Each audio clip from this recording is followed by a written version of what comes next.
আসসালামু আলাইকুম। Welcome back. I am small blog. আশা করি আল্লাহর রহমতে সবাই ভালো আছেন। এখন সকালবেলা আমি নাস্তা বানাচ্ছি। আজ অনেক দিন পরে ঘিয়ের পরাটা বানাচ্ছি। অনেকদিন আগে বানিয়েছিলাম। আয়নের বাবা এর মধ্যে ঘুম থেকে উঠে গেছে। আয়নের বাবাকে আগে কফিটা দিয়ে আসি, তারপরে পরোটাগুলো বেলে সেঁকে নিব। এখন থাকে এভাবে। আয়ান বেবিও ঘুম থেকে উঠে গেছে। ঘুম থেকে উঠে যদি দেখে যে আমি কফি বানাচ্ছি, তাহলে আয়ান আমার সঙ্গে একটু দুষ্টুমি করে। আমার যে ছোট্ট হ্যান্ড বিটারটা আছে, সে এই বিটারটাকে নিয়ে খেলা করে। এখনো নিয়ে নিয়েছিল, দিচ্ছিল না। আমি বললাম, দাও বাবা, আমি কফি বানিয়ে নিই, তারপর তুমি নিয়ে খেলো। তো পরোটাগুলো এখন আমি সেঁকে নিচ্ছি। তা আমার এই তাওয়াটা যে এত ভালো হবে আমি কেনার সময় বুঝতে পারিনি। আর এটা কিনেছিলাম করোনার সময়। কোথাও তাওয়া পাচ্ছিলাম না, তাওয়া নষ্ট হয়ে গেছিল। ইন্ডিয়ান মার্কেট থেকে নিয়েছিলাম। তো সেটার একটা মনে করেন ইতিহাস। সে সময় কাউকে ওইভাবে মানে মার্কেটে বেবি অ্যালাউ ছিল না। আয়ানকে নিয়ে আয়ানের বাবা বাইরে ছিল, আমি যেয়ে নিয়ে এসেছিলাম ভিতরে ঢুকে। তাও আবার তাদের যে রুলস ছিল সেগুলো মানতে হয়েছিল, সবকিছু মেনটেন করে।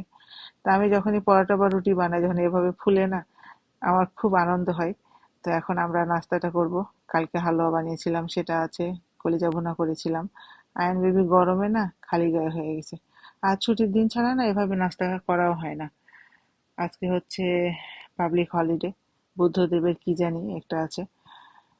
তো খাওয়া দাওয়া শেষ করে চা খেয়ে আমি আমার ডিটক্স পানিটা বানিয়ে নিচ্ছি, একটু পরে রান্না করব। ছুটির দিনের জন্য বাসার কিছু কাজ জমা আছে, সেগুলো আমরা দুজন মিলেই করব। গাড়ি ধুতে হবে, কাপড় ধুতে হবে, আরো কিছু কাজ আছে যেগুলো কিছু আমি করব, কিছু আয়নের বাবা করবে। তারপরে হচ্ছে আমি রান্নাটা শুরু করব। ধনেপাতাগুলো আয়নের বাবা কালকে রাতে নিয়ে এসেছিল, কিন্তু এগুলোকে আর ধোয়া হয়নি বা প্রসেস করা হয়নি। এখন সকালবেলা আমি ধনেপাতাগুলোকে ধুয়ে পানি ঝরিয়ে নিয়েছি। এখন ছোট ছোট করে কেটে জিপলক ব্যাগে ভরে ডিপ ফ্রিজে রেখে দেবো। তা বেশ কিছুদিন ভালো থাকবে, রান্নার কাজে ব্যবহার করা যাবে। এখানে হাত বাড়ালে যে ধনেপাতা পাওয়া যায় না সেটা বলবো না, কিন্তু মালয়েশিয়ান যে ধনেপাতাগুলো, ওগুলোর যে মানে ঘ্রাণটা, সেটা আমার কাছে ভালো লাগে না। এগুলো হচ্ছে দেশি ধনেপাতা, বাঙালি দোকান থেকে নিয়ে আসা। এটার ঘ্রাণটা খুব ভালো থাকে। আর এমনি রাখলে খুব বেশি হলে 4-5 দিন বা সপ্তাহ, এরপরে সপ্তাহ যায় না আমার কাছে মনে হয়। টিস্যু দিয়ে রাখলেও 4-5 দিন ভালো থাকে, তারপরে আর কেমন জানি হলুদ হয়ে যায়। তাই আমি এভাবে ধনেপাতাগুলোকে প্রসেস করে রাখি, অনেকদিন পর্যন্ত ভালো থাকে। আজকে হালকা কিছু রান্না করব যেটা খুব তাড়াতাড়ি হবে। টমেটো দিয়ে লাউ রান্না করব, আর হচ্ছে টমেটো দিয়ে মাছ ভুনা করব। এই লাউটা হচ্ছে মালাই লাউ বলে এটাকে, মানে মালয়েশিয়ান লাউ, বাংলাদেশি না। এই লাউটা খেতে খুব ভাল লাগে আর খুব তাড়াতাড়ি সিদ্ধ হয়। আমার কাছে বাংলাদেশি লাউয়ের থেকে না এটা খেতে বেশি ভালো লাগে। ছুটির দিনে নর্মালি আমি দুপুরে রান্নাটা করি না, হয় বাইরে খাই, না হলে আগের দিনের যে তরকারি থাকে রাতের বেশি করে রান্না করি। খুব বেশি হলে ভাত বসিয়ে খাই। কারণ ছুটির দিনে আয়নের বাবার ভালো লাগে না যে আমি রান্না নিয়ে ব্যস্ত থাকি বা কিচেনে সারাদিন কাটাই। তা আজকে আয়নের বাবার কিছু কাজ আছে। গাড়িটা ধুয়ে আয়নকে দিয়ে গেল বাসায়, তো আমি ভাবলাম এই ফাঁকে রান্না করি। আর আমাদের বাইরে বের হতে আজকে দেরিও হয়ে যাবে। আর কেন জানি আজকে না বাইরে খেতে ইচ্ছে করছে না। মনে হচ্ছে যে গরমের জন্য যে হালকা পাতলা কিছু খাই, তাহলে বেশি ভালো লাগবে। কালকে রাতে যখন আয়নের বাবা লাউটা নিয়ে আসে, আমার রান্না হয়ে গেছিল রাতের, না হলে আমি কালকেই রান্না করতাম। এতটাই ফ্রেশ ছিল আর আমার এত খেতে ইচ্ছে করছিল। আমি এক চুলায় লাউ দিয়েছি, আর এক চুলায় হচ্ছে মাছটা ভাজছি। এই মাছ সাধারণত আয়নের বাবা খায় না, বেলে মাছটা, তবে আমি পছন্দ করি। আর এই জন্য সে নিয়ে আসে পেলে। তো আজকে ভাবলাম যে একটু টমেটো দিয়ে ভুনা ভুনা করি, ঝোল ছাড়া, কড়া করে ভেজে, তাও যদি একটু খাই।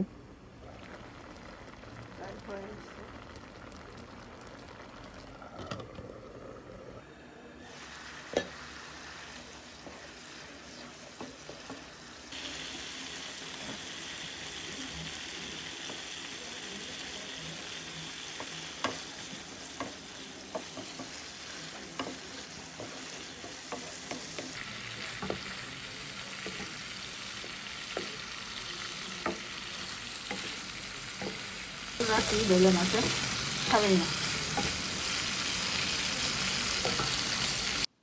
এই লাউগুলো না খুব সুন্দর হয়ে সিদ্ধ হয়। এখন হচ্ছে টমেটো দিব। রান্না শেষ, আমি একটা গিফট পেয়েছি, সেটা এখন ওপেন করব। এই সেই গিফট বক্সটা খুবই সুন্দর, ভেলভেট কাপড় দিয়ে মোড়ানো। এই বক্সের মধ্যে আছে মহামূল্যবান কিছু জিনিস, আর এই গিফটটা আমার কাছে আনএক্সপেক্টেড। আমি ভাবিনি যে আমি এই গিফটটা পাবো, মানে গিফটটা পেয়েছে আয়নের বাবা। এই যে এখানে আছে তাজিকিস্তানের হচ্ছে বিভিন্ন জায়গার যে মূল্যবান পাথর বা নামকরা পাথরগুলো, সেটা একটা ফ্রেমে বাঁধা। এটা আমার জন্য, মানে এই গিফটটা আমার কাছে খুব মূল্যবান একটা গিফট। তবে আমি তো একটা পাথরগুলো দেখে আমি ঠিক করেছি যে কোনটা দিয়ে কি বানাবো। এখানে তো বানানো যায় না, বাংলাদেশ যেয়ে বানাতে হবে। যে প্রত্যেকটা পাথরের নাম আর পুরা ম্যাপটা দেওয়া আছে কোন কোন এলাকায় তাদের এই পাথরগুলো পাওয়া যায়। যিনি আমাদের এই গিফটটা দিয়েছেন উনি হচ্ছেন তাজিকিস্তানের, আর ওই ভদ্রলোক তার দেশ থেকে আমাদের জন্য এত সুন্দর একটা গিফট নিয়ে এসছে, এর জন্য ওনাকে অনেক অনেক ধন্যবাদ। রান্না শেষ করে ফ্রেশ হয়ে খাওয়া দাওয়া করে দুপুরে রেস্ট নিয়েছিলাম।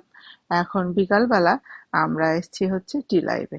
গরম অনেক বেশি, আয়নের বাবা বলল চলো টি লাইভ থেকে ড্রিঙ্কস নিই, তারপরে কোথাও যেয়ে বসি। এই ড্রিঙ্কসগুলো খাওয়ার সময় ড্রিঙ্কসের বোগুলো বা বাবুলগুলো যখন মুখের মধ্যে আসে তখন আলাদা একটা স্বাদ আসে অন্যান্য ড্রিঙ্কসের থেকে। তো আমাদের ড্রিঙ্কসের অর্ডার দেওয়া হয়ে গেছে, এদিকে ওরা আমাদের ড্রিঙ্কস বানাচ্ছে আর আমি এ ফাঁকে ভিডিও করছি, আয়ন আর আয়নের বাবা বসে ফোন দেখছে। তা আমরা আমাদের ড্রিঙ্কস পেয়ে গেছি, এখন এগুলোকে আমরা নিয়ে এলমিনার দিকে যেয়ে বসবো। আজকে এ পর্যন্ত, আপনারা সবাই ভালো থাকবেন। আবার দেখা হবে ইনশাআল্লাহ। আল্লাহ হাফেজ।